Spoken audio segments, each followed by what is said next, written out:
Indo-Pak relations is such a issue that all of you are concerned.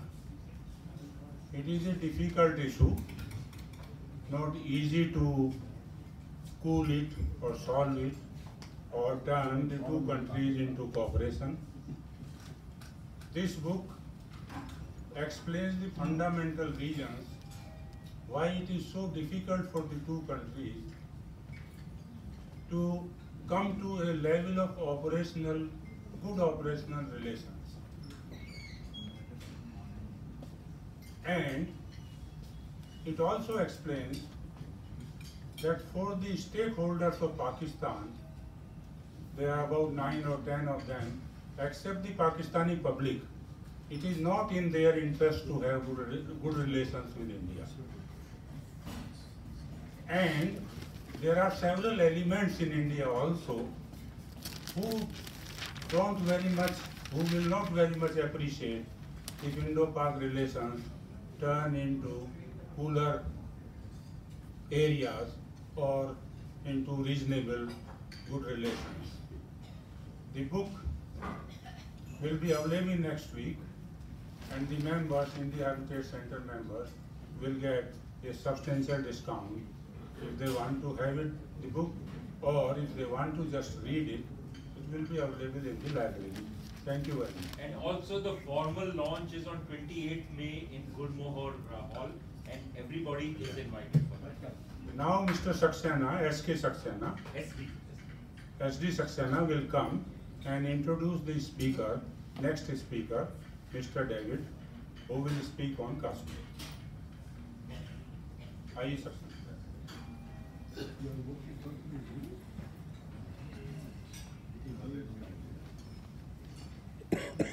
Ladies and gentlemen, good evening, and thank you very much to have come in large numbers.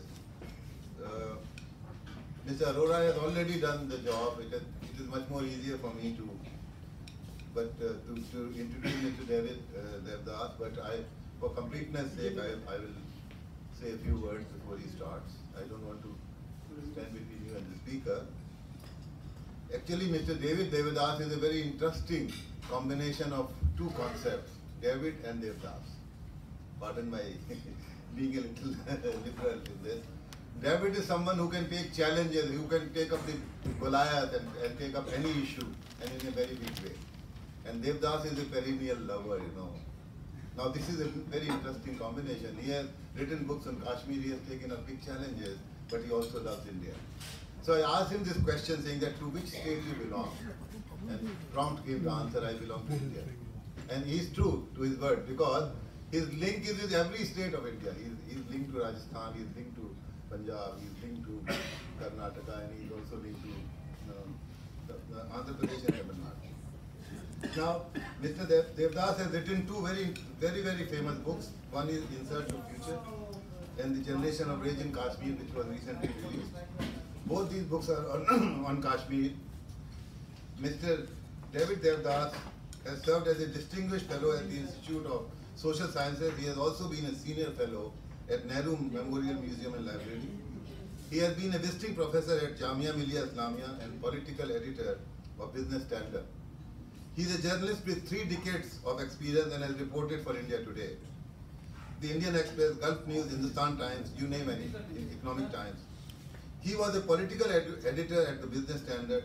He served as a visiting professor at Jamia Millia University in 2005 and a senior fellow at Nehru Museum Library. He has edited Jammu and Kashmir, largest English daily, and worked at the Islamic University of Sciences and Technology at Kashmir. Now, indeed, writing on Kashmir is a very difficult subject, as Mr. Dr. U.V. Singh has also mentioned. And trying to write boldly about Kashmir also needs a lot of courage. And I hope that you will enjoy his talks, and there will be very few people who will have that much knowledge about the Kashmir problem. Thank you very much, Mr. David. Thank you very much for your kind words of introduction. And thank you to all of you for coming. And I particularly want to thank Mr. Kapoor for having reached out to me, invited, and got me to come. Can you raise the mic? Is this better?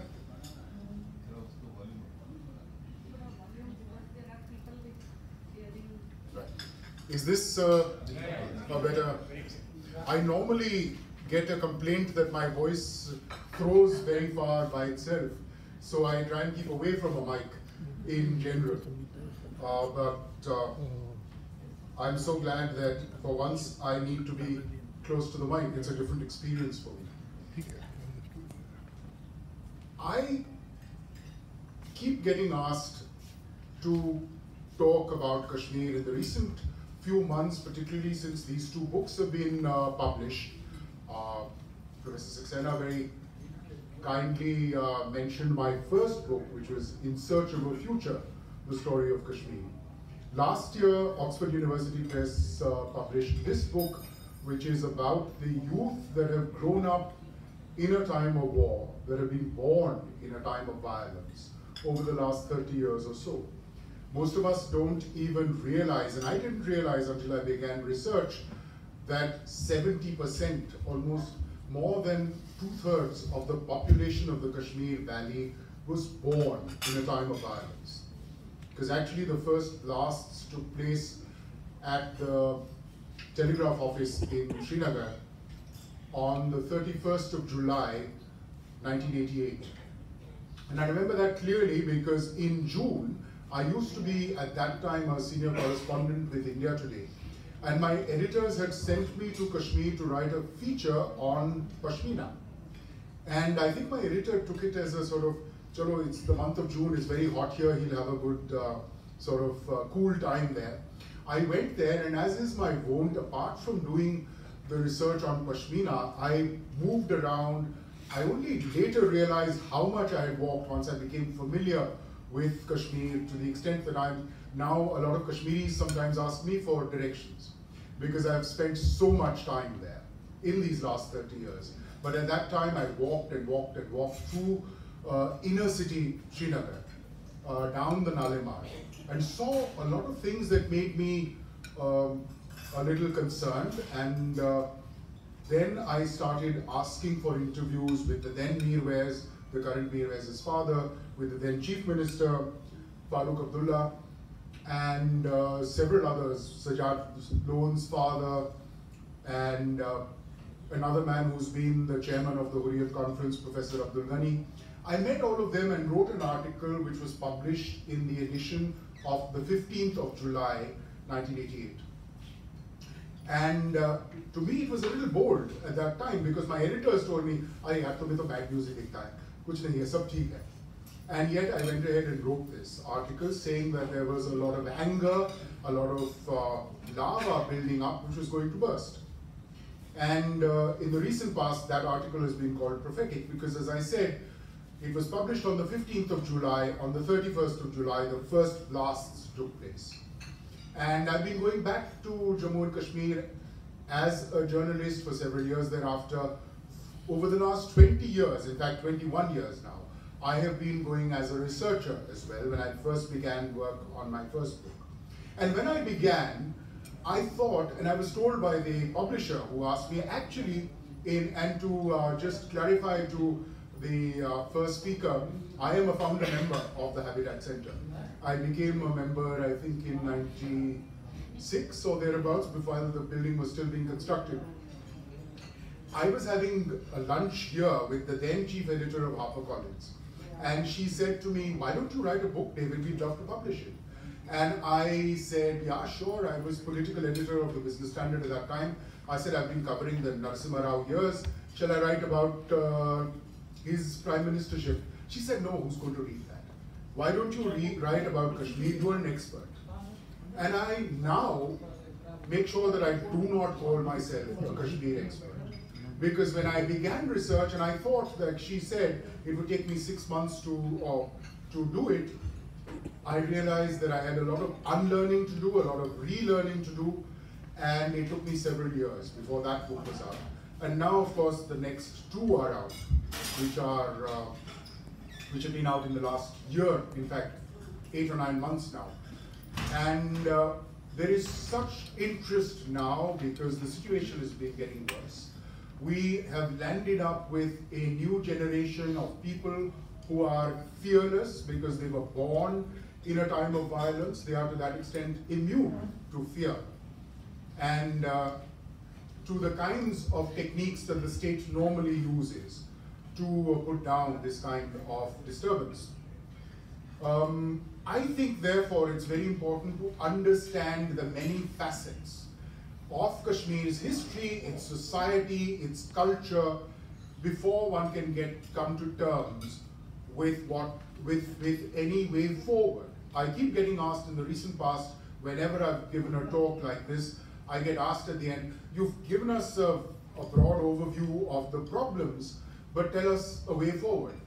I believe that unless we understand the complexity of Kashmir, we will never get anywhere with trying to chart a way forward.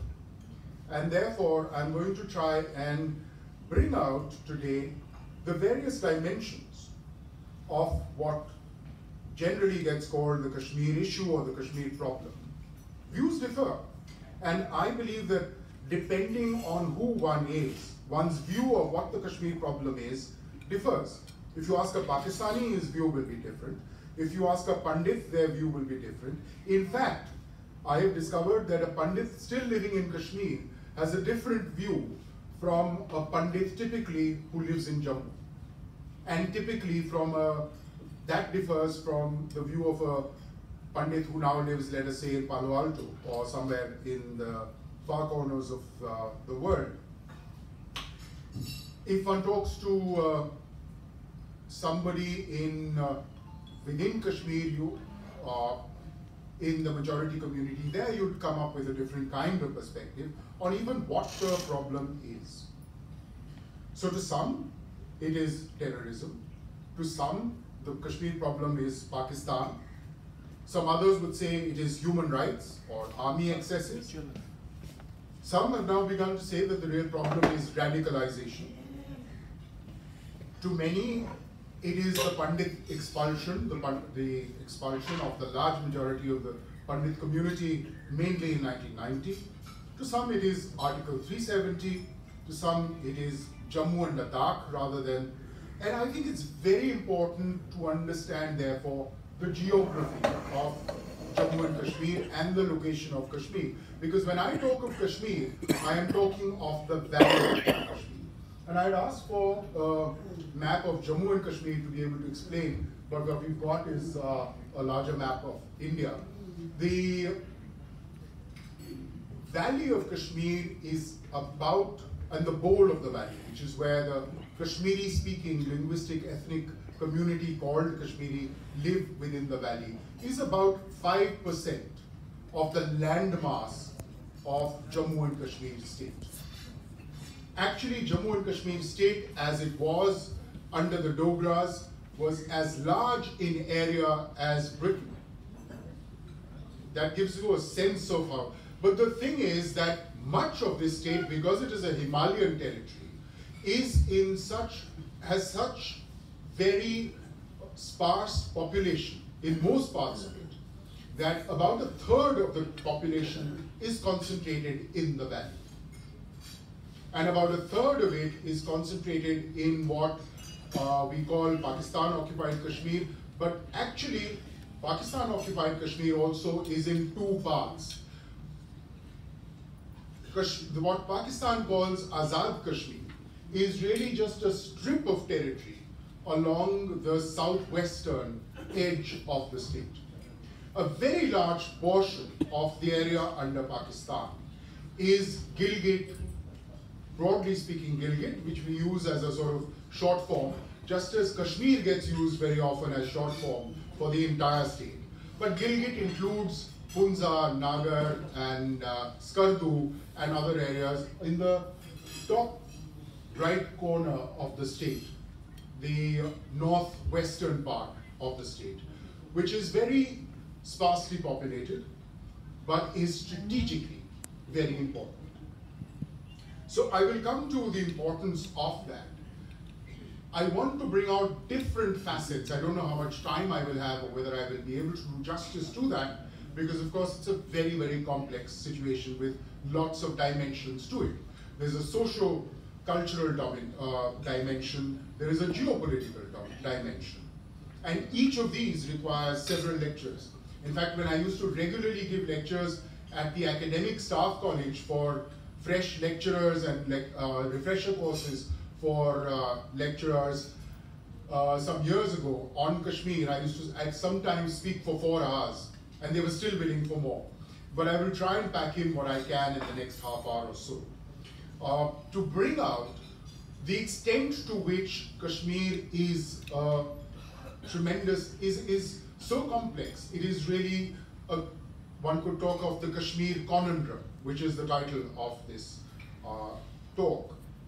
I looked up the word conundrum, and the dictionary meaning is a confusing and difficult problem or question, or a riddle is another alternative meaning given.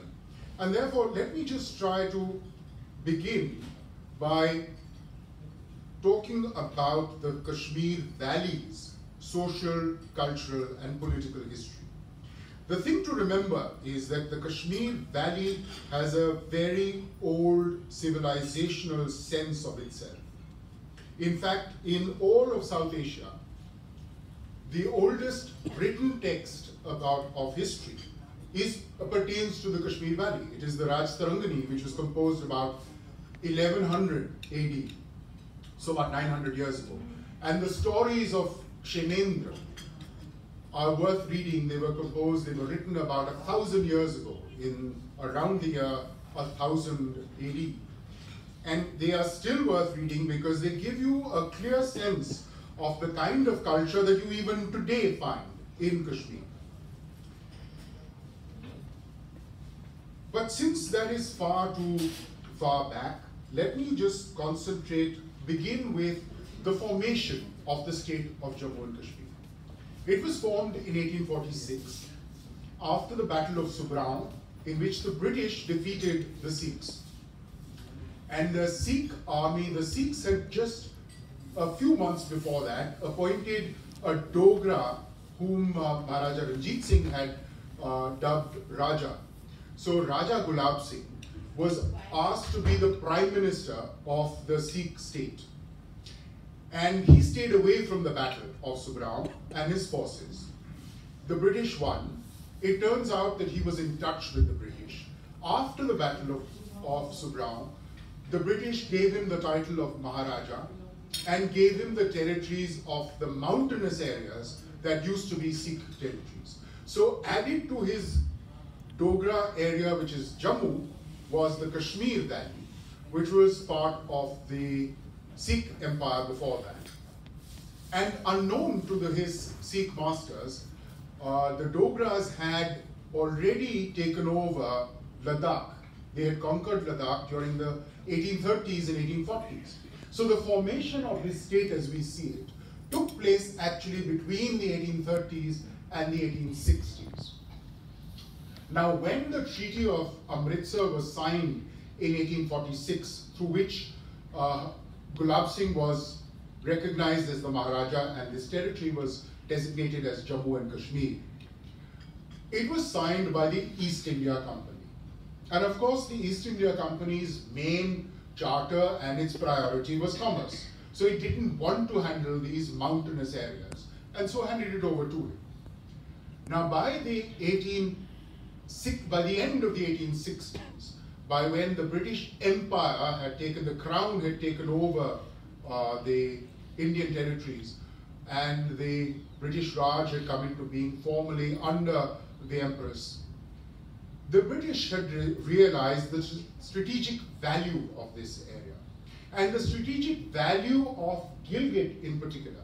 As I mentioned right earlier, Gilgit is that broad territory in the northwestern quarter of the state.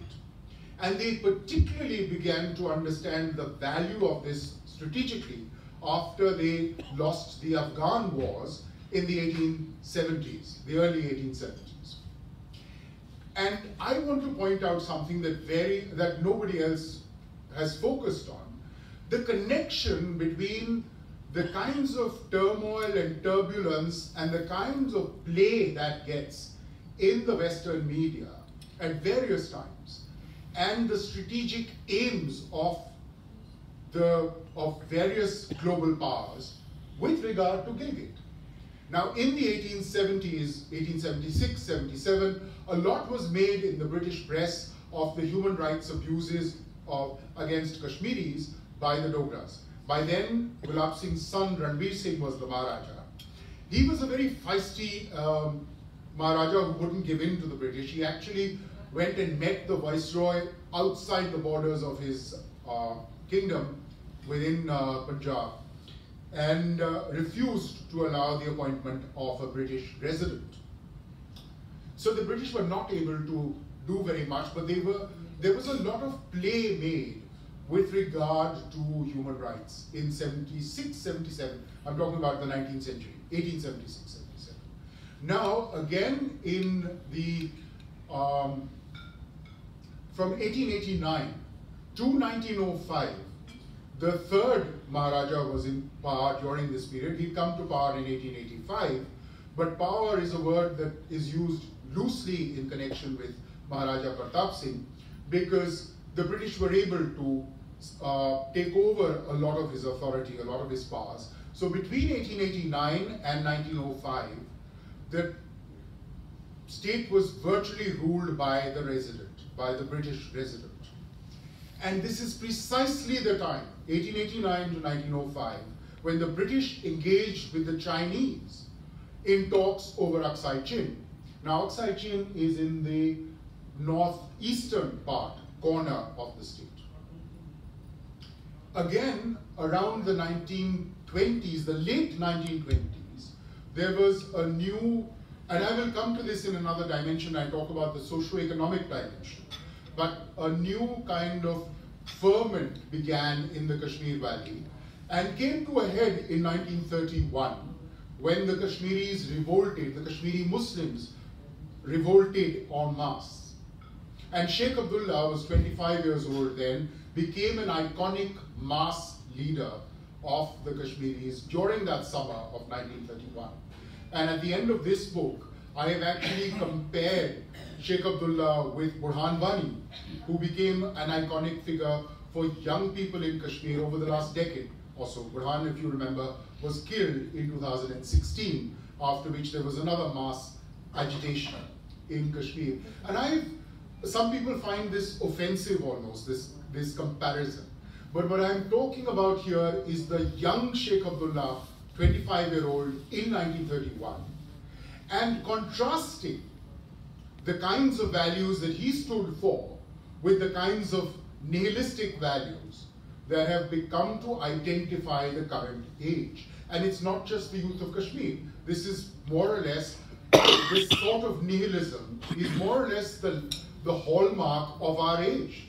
Wherever you look, there is a lot of, whether it's ISIS or other kinds of such movements, there is a great deal of nihilism around.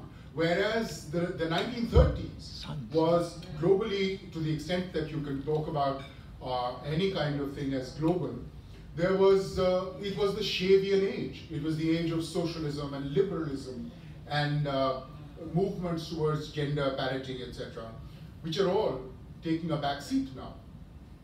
So that is a comparison I made. That's just, I'm digressing to say that. But let me go back to my theme of the connections between uprisings in Kashmir and the kinds of advantage that great powers of the age have taken at various times. Now, at that time, the uprising in Kashmir was brought to a halt when British troops marched into Jammu on the 2nd of November 1931, when the Maharaja turned to the British to appeal for help. Now, infiltrators have been coming from Lahore and that area of Punjab. Very similar to the kinds of infiltrations, but of course those were different groups. There was the Ahrar group, which was a political group affiliated with the Congress, but a Muslim group. There were other such groups that infiltrated, and Sheikh Abdullah told his biographer, who told me, who I've quoted in this book, saying that he believed, Sheikh Abdullah believed, that the British very much supported and tried to bolster the movement, the uprising of 1931. Again, in the 1980s, you see patterns of that, and again, at this point, when there have been 3 uprisings in the last 11 years, 2008, after land was transferred to the Sri Amarnath Shrine Board, then again in 2010, and then in 2016 after Burhan Wani was killed.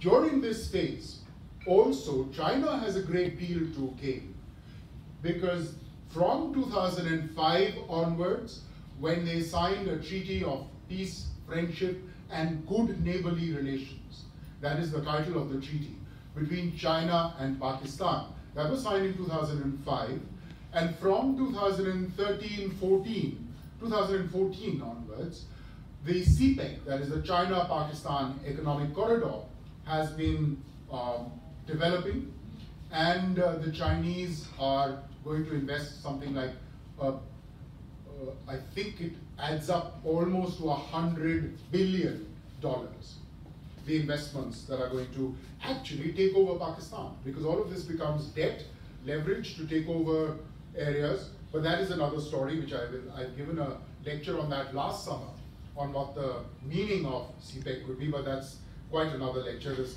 far too much to say in this to go into that. Let me turn from, I've tried to make the point now that there has been a connection between uprisings in the Kashmir Valley and the geopolitical objectives of great powers at various times with regard to the Gilgit part of the state.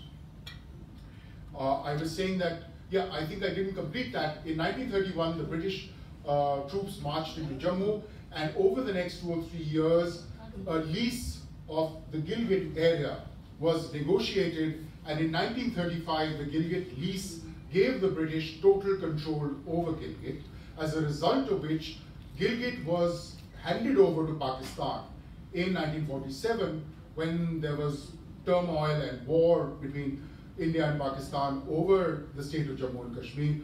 A British officer raised the flag of Pakistan over the fort of Gilgit on, I think it was the 4th of November, 1947. So the geopolitics of great powers, and of course there's a wonderful book by Chandrasekhar Dasgupta and another one by Rakesh Ankit, which documents what happened in 1947-48 in terms of what the British were up to, and shows how the British were intent on creating a sort of buffer area where they could, of course at that time all planes needed to hop from short distances to refuel. They couldn't go like today's jetliners, very long distances. So they needed a place like this. They also, at that time, the Cold War had already begun. They saw a sort of semi-independent or independent Kashmir as a sort of frontline state against the Soviet Union, also of course China on the other side. Let me talk about the socio-economic landmarks and changes, and again there are patterns that repeat themselves through the history of Jammu and Kashmir over the last century and a half or a little more, which I think is so important to understand because they keep repeating themselves. So it's not just history. Now, when the state was formed in 1846, the large majority of the population of the valley was Muslim, and they were in very, very poor condition. The majority of them, the large majority of them lived off the labor of the land, but they were not landlords. The owners of the land were huge landlords. And most of the landlords were either Dogra or Pandits, or even some of the monasteries and temples owned large areas. So a lot of the monasteries of Ladakh had large land holdings handed to them by the Maharajas. Now the Maharajas had worked out this system of a sort of semi-feudal way of controlling the population. So the monasteries, the Shia semi-feudal authorities were both clerical and social leaders and political leaders. They were given land, and they were then given the responsibility of keeping their flock sort of loyal in this feudal era. The second most important part of the economy had, during the 19th century, become embroidered shawls. Because the Empress Josephine, in the early part of the 19th century, had become very fond of what she called Kashmir shawls. And she had made them a fashion staple of Paris and therefore all of Europe. So until the Franco-Prussian War of 1870 destroyed the market to a large extent, Kashmir shawls were doing tremendously well as an export. Also, in the early 19th century, the Mughal court and the other courts of the Nawabs and others across India were also purchasing a lot of these shawls. But by the latter half of the 19th century, this took a knock, and there was an economic problem. Now that is when I said in 1876-77, a lot was made of human rights because there was starvation in Kashmir. And this was an economic crunch because, as I said, the wars in Europe, the end of the Mughal dynasties, the Mughal Empire in northern India, all of this took a toll on the economy in Kashmir. Now the weavers and the embroiderers were generally Muslim. Most of the looms were owned by Pandits, or quite often. The authority to stamp the shawls as authentic products was given to one Pandit family. So there was a lot of resentment on communal lines, both because of the landlord-peasant relationship and the owner-worker relationship in the shawl and other industries of the time. And this began to build up, and in the 1870s there was a certain amount of revolt which was put down very brutally. This came to the fore again in the 1920s. So the 1924 silk factory strike is taken as a landmark because it was put down very brutally again. But for the first time, there had been such strikes before at the silk factory, which was the largest industry in Kashmir. But the first time, the workers demanded that there should be a Muslim manager. Until then, the managers had generally been Pandits. And this builds up towards the uprising of 1931. Now, in 1918, a new kind of economic differentiation comes to the fore. Because in 1918, the first Muslim postgraduate came back from his studies because they would either come back from Lahore or from Aligarh. And during the 1920s, a certain number of Muslims for the first time began to become graduates and postgraduates. And in 1930, an extraordinarily large, still less than a dozen, but in the numbers of that time, this was a large number, returned from Government College and other colleges in Lahore and from Aligarh Muslim University. Among the latter, Sheikh Abdullah, who came back with an MSc in chemistry, and they formed a reading room party in 1930, September, which led up in various ways. I've given it a very detailed account in this book.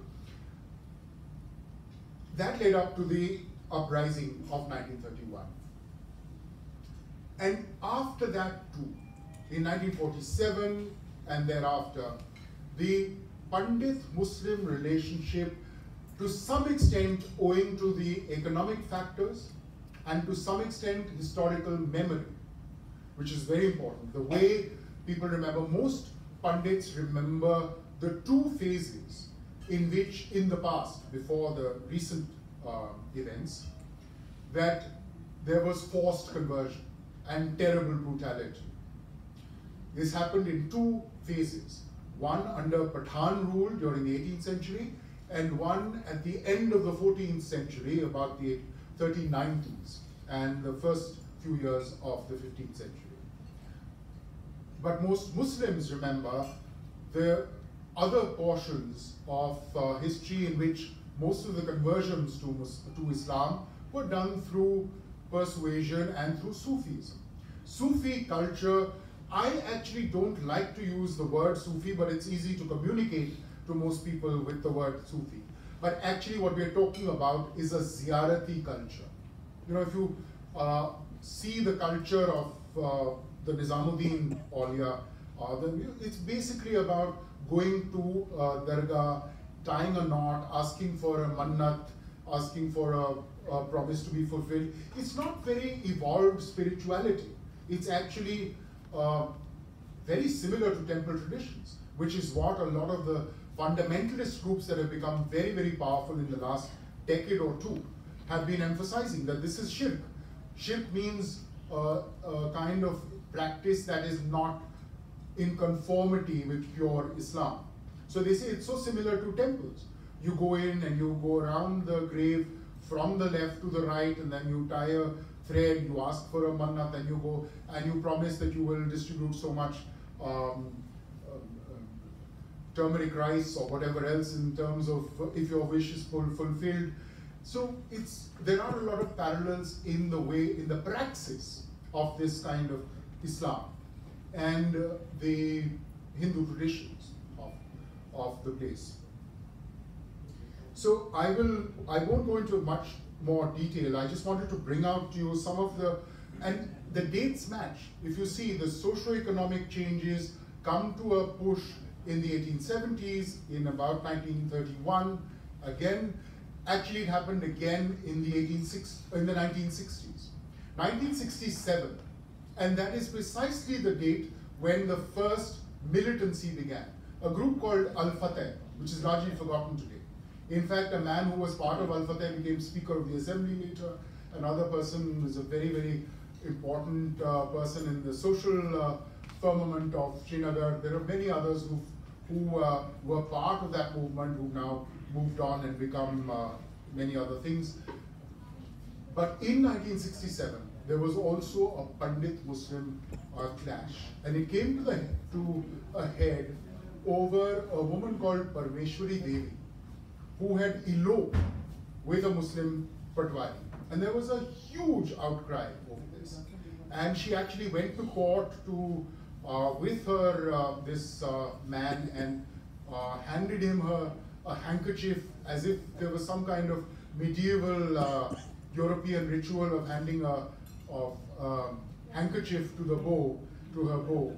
And then she told the court that she had gone voluntarily. And yet there was a lot of, but you see, the underlying factors are important. The socio-economic factors.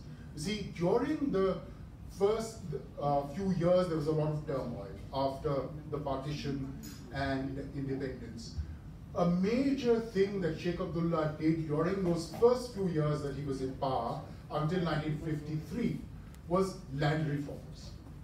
In fact, the Kashmiri land reforms have been the most radical in the world, not just compared with West Bengal and Kerala, but in the world outside the communist bloc. Apart from the communist bloc, these were the most radical.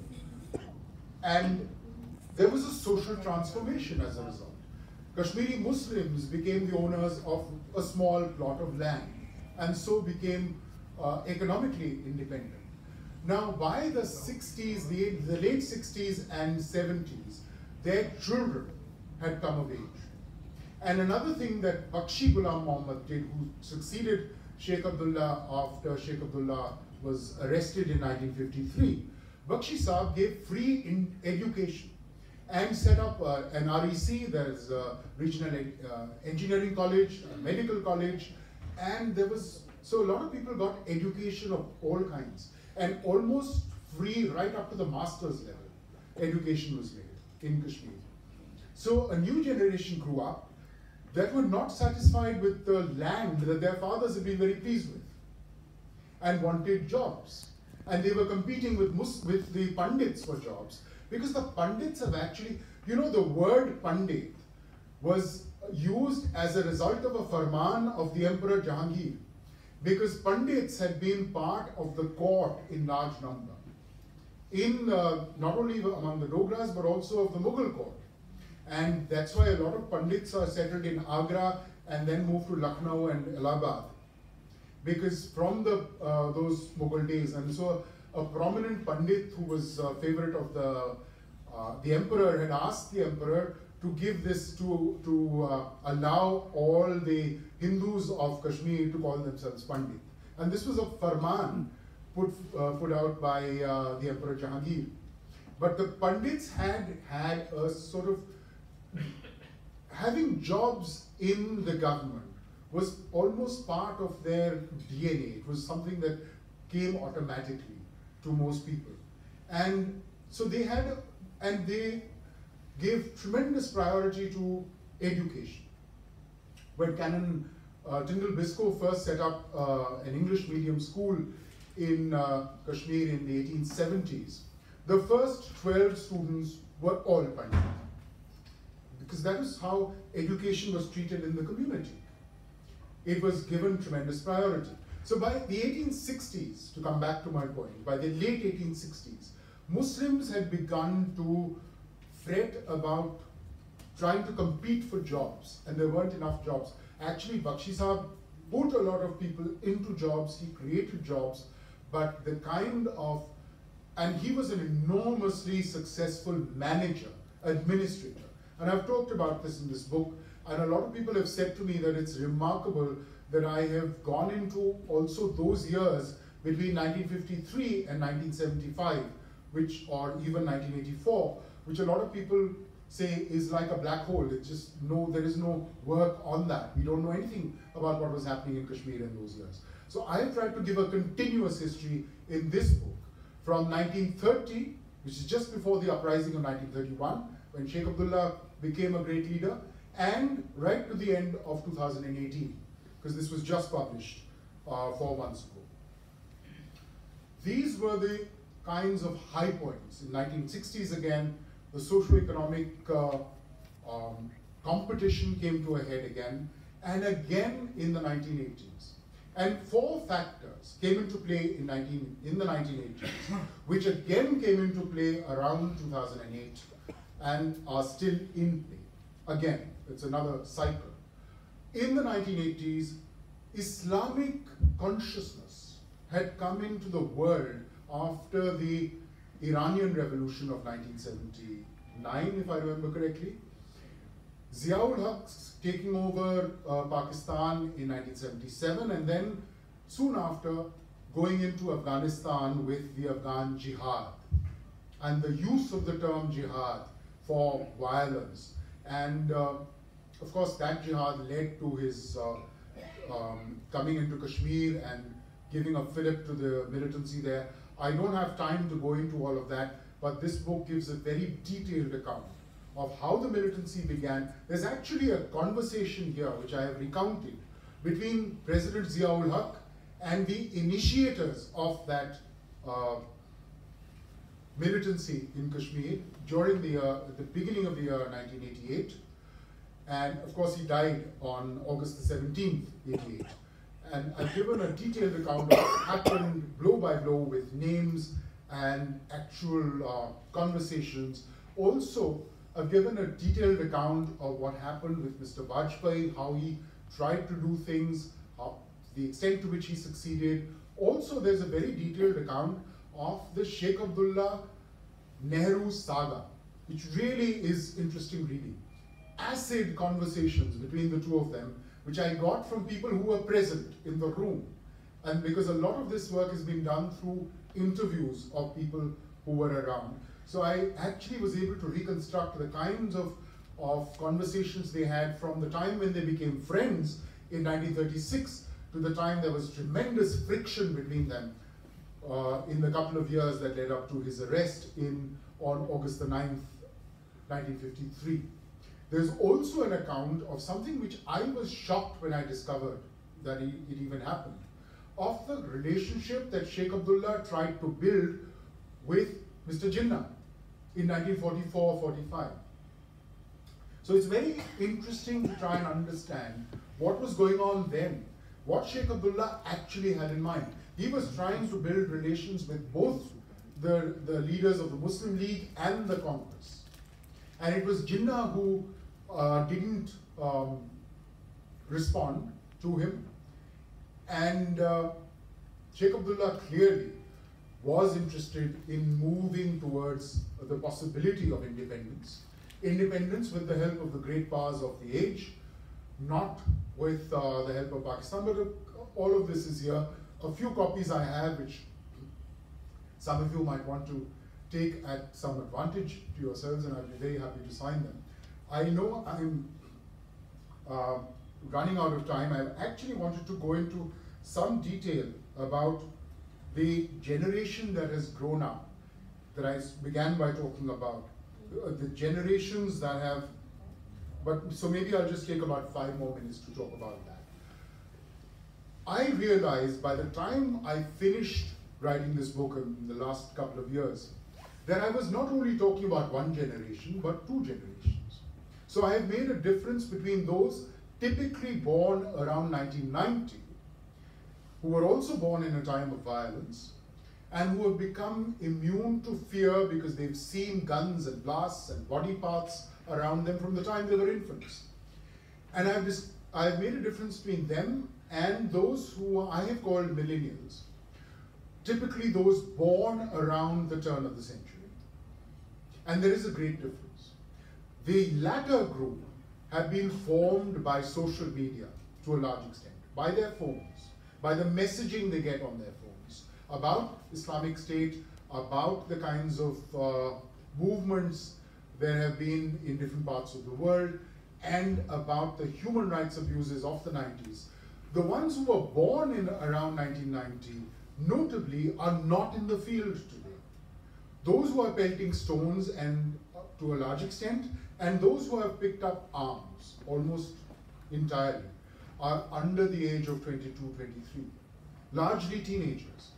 So they are the millennial generation who didn't actually see the violence, the terrible violence of the 1990s, and who have come up with a certain amount of introspection. I have noted among some of my students, because I was for some months involved with setting up a new university in Kashmir about 12 years ago. I've seen some of my students who are now about 30 years old, quite introspective, reflective, thinking about the consequences of violence, what could happen, what did happen in the 1990s. But those who are born around the year 2000, around that time, are very different. They are, and not only are they much more angered about what they know about the 90s and about what they feel about what's happening in the world at large, the situation of Muslims by and large around the world, but also are immune to fear and willing to die, which is a very, very dangerous trait. So on that very dour note, let me open it to questions and end my introductory remarks, so that I'm sure we can go further if some of you have questions about specifics that I have failed to cover.